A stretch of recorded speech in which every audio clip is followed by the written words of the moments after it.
Hello. അങ്ങനെ കളിയാട്ടക്കാവ് തുറന്നിട്ട് ഞങ്ങൾ അമ്പലത്തിലേക്ക് പോകാൻ നിൽക്കാം കേട്ടോ. എല്ലാ അമ്പലത്തിലും ഉത്സവം കഴിഞ്ഞ് ലാസ്റ്റാണ് കളിയാട്ടം ഉണ്ടാവുക. ഇതോടെ ഇക്കൊല്ലത്തെ ഉത്സവങ്ങൾ കഴിഞ്ഞു.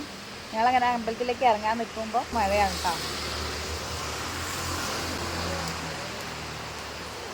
ഇടവപ്പാതിക്കാണ് ഇവിടെ ഉത്സവം ഉണ്ടാവുക. അപ്പോൾ ഞങ്ങൾ ഉത്സവത്തിനെ പറ്റിയിട്ടും കൂടുതൽ വീഡിയോസൊക്കെ ഇനി വരുന്ന ഓരോ ദിവസങ്ങളിലായിട്ട് ഇടും. ചാനൽ ആരെങ്കിലും ആദ്യമായിട്ട് കാണുന്നുണ്ടെങ്കിൽ ഒന്ന് സബ്സ്ക്രൈബ് ചെയ്യണേ.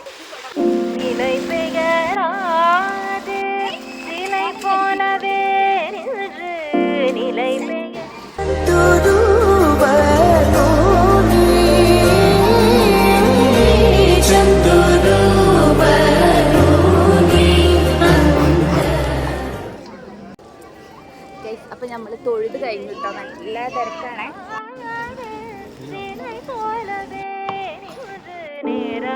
നേരമാവതരിയാമലേ